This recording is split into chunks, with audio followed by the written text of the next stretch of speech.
We were talking one day and said, hey, wouldn't it be nice if we could vaccinate our relatives on the northern side of the line?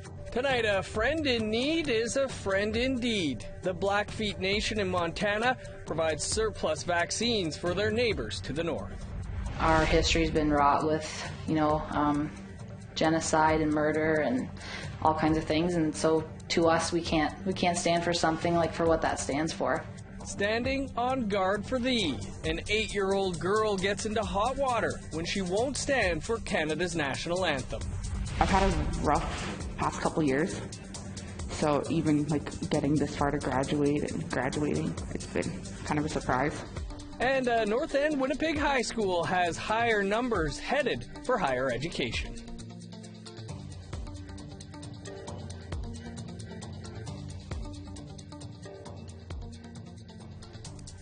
Good evening, I'm Dennis Ward. Welcome to APTN National News. We begin with news from Alberta, which is now North America's COVID hotspot. Today, the federal Indigenous Services Minister, Mark Miller, addressed what is happening to First Nations there. He said the situation is better for First Nations people than non-Indigenous people in that province. Miller also acknowledged the Blackfoot Confederacy of Montana and their sharing of extra vaccines with Albertans. And as of April 27th, 53% of the populations aged 18 and older living on reserve had received at least one dose of the COVID-19 vaccine at a rate that is over twice that of Alberta's. I'd also like to highlight the outstanding work done by the Blackfoot Confederacy in sharing vaccines to keep everyone safe. Despite the recent surge in cases in Alberta, active cases among First Nations in communities on reserve has totaled recently 223 active cases and is encouraging to see the support and partnerships in the vaccine rollout. Well, as mentioned by Indigenous Services Minister Mark Miller, the Blackfeet Nation in northern Montana have been helping with the vaccination effort in southern Alberta. Because they had more doses than they needed, they offered vaccine drive-thrus to their Canadian neighbors. APTN's Chris Stewart has more. Last October, the Blackfeet Nation had a COVID outbreak with over 400 active cases. The Blood Tribe in southern Alberta responded and donated personal protective equipment.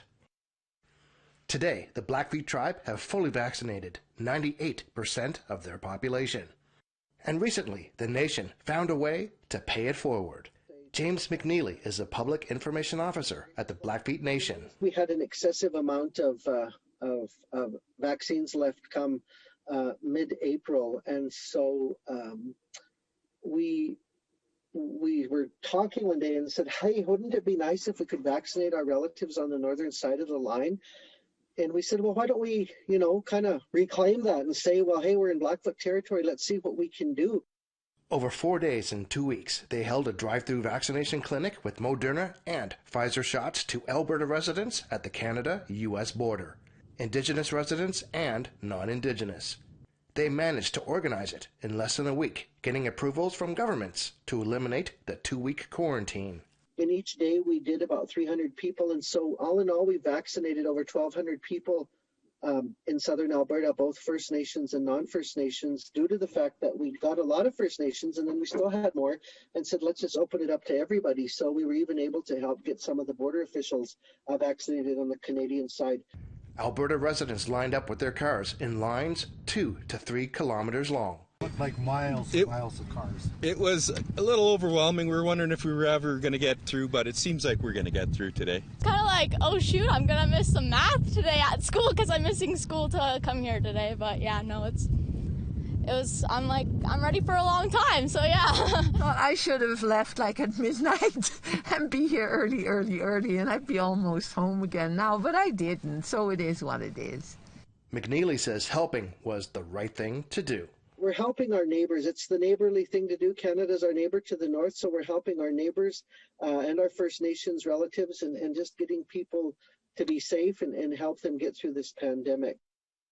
On Tuesday, the Métis Nation of Alberta announced their recent vaccination clinic in Edmonton had helped 1,300 people get their shots. They plan more in other locations. And more vaccinations are necessary. Alberta has the highest per capita COVID rate in Canada, with over 23,000 active COVID-19 cases. Chris Stewart, APTN National News, Edmonton. To Nunavut now, where there are currently 85 active cases. 83 of those are in Iqaluit. 8 of the cases are at the biggest prison in Nunavut, the Baffin Correctional Center. So far, 2 people have been flown to Ottawa due to COVID complications. But maybe the most concerning news is that 23 of the cases are in people 18 years old or younger. That number was fewer than 5 last Friday. Nunavut's Chief Public Health Officer explains the increase.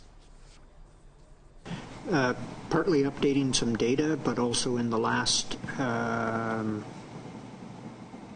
or 6 days, there's been what's been happening is it's moved COVID spread from adult to adult at like essential work sites and places like that, and now it's involving a lot of the transmission that we've seen recently has been household transmission, that essential workers have inadvertently brought it into the home, and it's involving their children. To other news now, and it's been a long time coming, but not everyone is pleased with the results.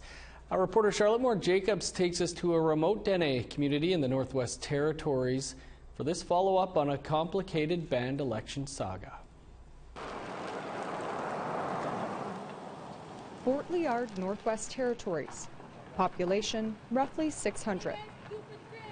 It's a community that's made headlines over numerous delays for an election during the COVID-19 pandemic. Last month, a federal court judge ruled the Atcho-Dene-Ko First Nation was wrong to postpone their election. The federal government appealed that decision. The band held their election on April 26th, but the story doesn't end there. Member Jim Duntra, who lost his bid for chief, is appealing that election. They're making a decision for us for the future that we have no say in it. We need to get the people back together, and we didn't have a public meeting for almost more than a year. According to preliminary results, Duntra was runner-up. Incumbent Eugene Hope beat him by 3 votes, 148 to 145. As per election code, a recount was held. And why did you decide to appeal it? I got phone calls that they didn't went through or didn't work for them. With the NWT BC border closed, members who would have traveled for the election from nearby Fort Nelson, BC, could not. So, for the first time, online voting was an option. Mary Beckett was Chief Electoral Officer. I checked it a number of times through the day to see that there were people signing in and looking at ballots and casting them and so on. I did get a couple of people call and say they couldn't vote, but it turned out that the reason they couldn't vote is they were trying to sign in after the voting had closed at 8 p.m. Duntra says the online voting didn't work. That alleged flaw is the basis of his appeal. But lots of voters didn't vote in because online is not working. Yeah. So I appealed it, but it's in the works right now. APTN tried to speak with Chief Hope and other elected councillors while in Fort Liard in late April. But as election results are considered preliminary until the end of May 6th, no one was willing to go on record.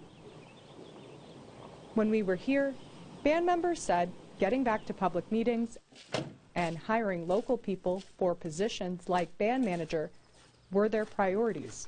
Those jobs have been held by non-members for years. What's wrong with getting people from here to be a manager? We have so much people here, smart, good people.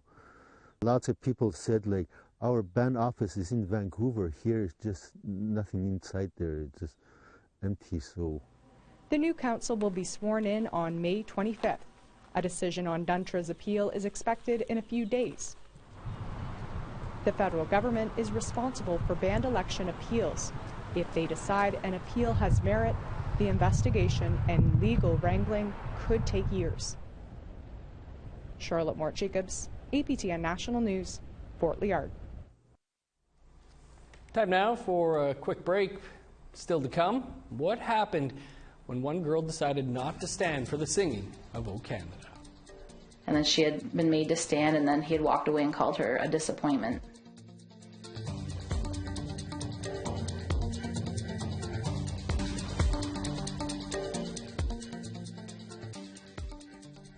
Welcome back. Keely Miracle refused to stand at attention for the Canadian anthem. The grade 3 student is from Tyendinaga Mohawk territory, and her refusal drew the ire of a substitute teacher. Keely's mother called it disrespectful and pulled her daughter out of the public school in nearby Shannonville, Ontario. Jamie Pashgumscum explains what happened. The incident happened last month to Amy Clark's daughter Keely in a public school outside of Tyendinaga. She was angry when Keely, her youngest daughter, came home from school and told her what a substitute teacher had said. And she had tried to stand up for herself and say, like, I don't stand. And then she had been made to stand, and then he had walked away and called her a disappointment. Clark lives with her family in the Mohawk territory of Tyendinaga. She says her family doesn't consider themselves Canadian citizens. Our people were here long before the settlers arrived, and it became Canada. And I just feel like our history's been wrought with, genocide and murder and all kinds of things. And so to us, we can't stand for something like for what that stands for.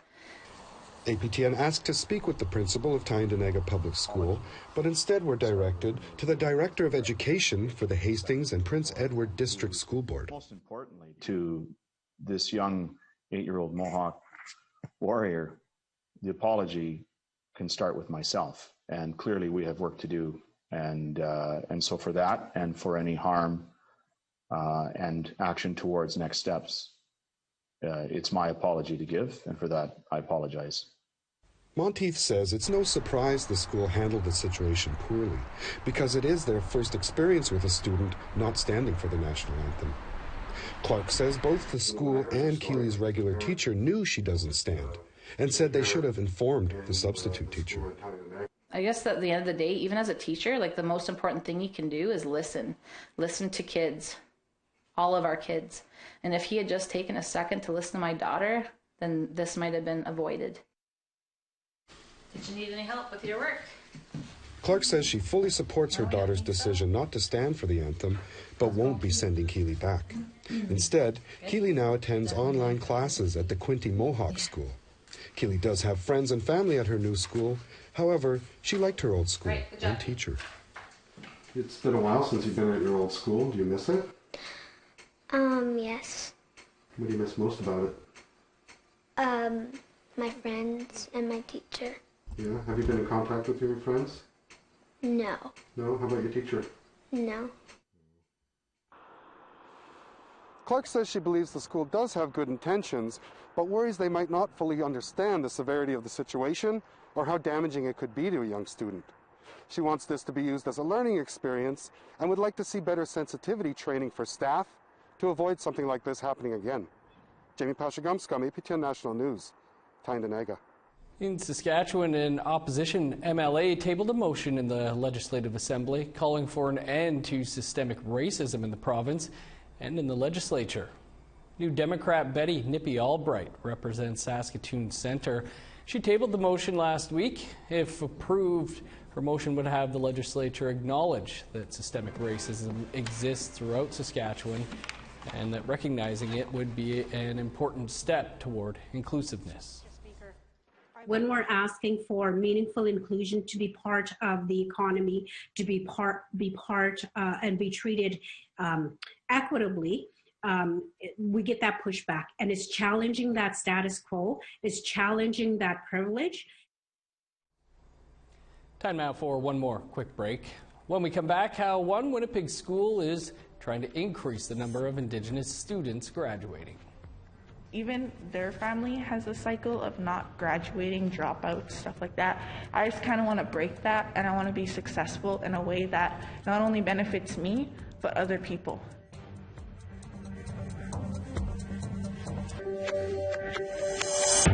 Welcome back. Time now for our photo of the day. And this photo, there it is, comes to us from moisture farmer Lars Owen, who captured the rising suns on his moisture farm on tattooing on this May the 4th. Keep those photos coming by sending yours to share at aptn.ca for the chance to be our next photo of the day. Let's take a look now and see what tomorrow's weather forecast is looking like. Starting on the East Coast, 9 for St. John's, 12 in Charlottetown and Halifax, 2 in Inukjuak, 6 for Kuujjuaq. 13 with showers for Montreal, 8 and rain in Chibougamau. 9 in Sault Ste. Marie, 8 with rain for North Bay. Showers and a chance of snow in Thunder Bay with a high of 11, snow and 8 for Sioux Lookout. 4 with snow in God's Lake, 7 with rain in Norway House. 11 in Winnipeg, 12 in Dauphin. 16 in Saskatoon, 15 for Regina. 6 in Uranium City, 10 in La Ronge. Over in northern Alberta, 15 for High Level, Fort McMurray and Grand Prairie. Showers and 15 for Medicine Hat, sunny, and 16 for Edmonton. Rain and 18 for Vancouver, 17 and cloudy in Victoria. 18 in Fort Nelson, showers and 15 for Prince George. 3 with snow in Old Crow, 10 and cloudy in Whitehorse. 6 for Yellowknife, snow and 8 in Norman Wells. -5 for Sax Harbor, 0 for Colville Lake. 2 in Baker Lake, -1 in Chesterfield. -6 with snow in Resolute, -1 and snow in Joe Haven. The Governor General Innovation Awards were announced today. They recognize excellence and contributions to future generations. One of the 6 recipients is a Mi'kmaq Education Authority for being a leader in Indigenous education.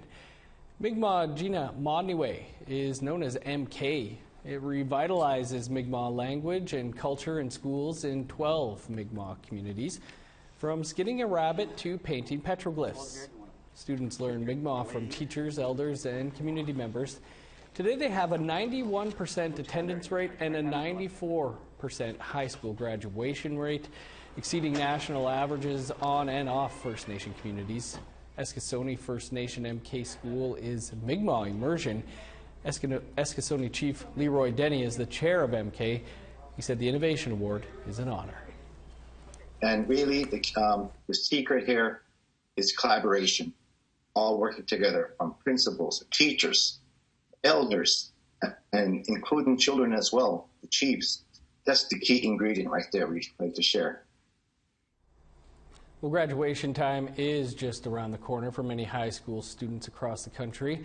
In Manitoba, graduation rates for Indigenous students across the province sits at 50%, compared to non-Indigenous students at almost 90%. But one school division in Winnipeg is trying to change that number. And as Brittany Hobson shows us, it doesn't end at high school. They want to keep raising those numbers for students entering post-secondary. The hallways of St. John's High School are quiet, but a lot is happening behind the scenes. Students are in their last weeks of classes, and many are preparing to graduate. For some students like Rainy Raven, the rite of passage did not always seem within reach. I'm surprised I've made it this far. Why is that? Are you surprised? I've had a rough past couple years, so even getting this far to graduate and graduating, it's been kind of a surprise. In Manitoba, high school graduation rates for Indigenous students sit at 50%. The Winnipeg School Division in the province's capital has been steadily working to change these numbers. The division has the largest Indigenous student population in the city. They oversee 13 high schools. In the past 5 years, they have seen graduation rates rise by about 20%. Well, we're seeing big engagement with Indigenous students. Rob Riel is Director of Indigenous Education for the division. He says a number of initiatives are in place to help students succeed, including Indigenous grad coaches and literacy supports. But the division doesn't want it to end there. So we're really pushing that post-secondary education is important, and dream big and you can make it. And that's what the message we've been doing with our students in all of our schools.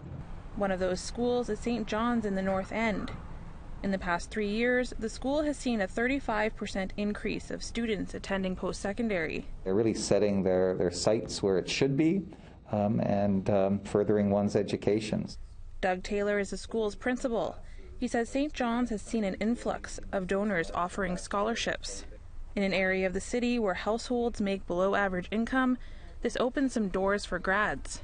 APTN caught up with 4 students who are planning on going to post-secondary in the fall. Here are some of their thoughts.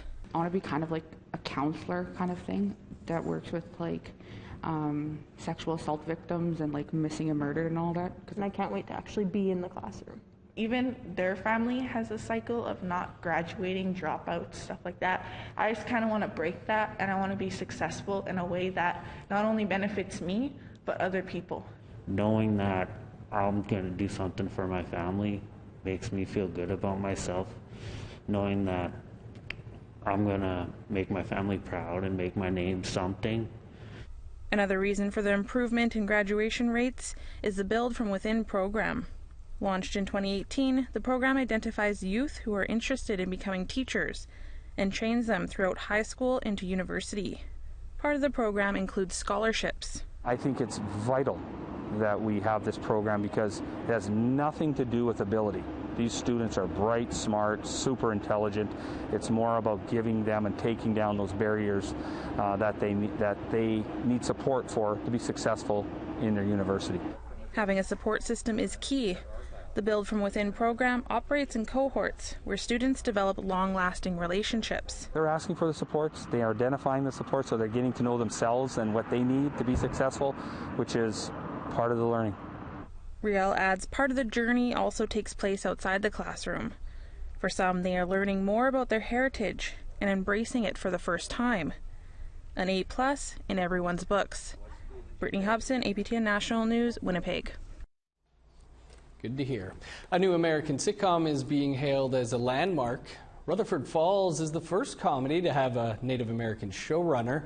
Half the writers and actors are also Indigenous.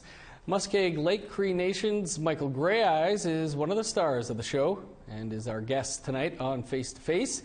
Greyeyes feels a show like Rutherford Falls changes the way non-Indigenous viewers see Indigenous people. This kind of programming has not been seen, has been absent from our televisions. We don't get to see families laughing, figuring things out, loving each other. Hollywood has focused much more so on our history, which can often be, quite tragic, or our trauma. And this show doesn't do any of that. This show talks about Native joy. And you can catch our entire episode with Michael Greyeyes in less than 2 minutes' time on an all-new Face to Face. That is all the time we have for your APTN National News for this Tuesday. I'm Dennis Ward. Thanks for tuning in. May the 4th be with you.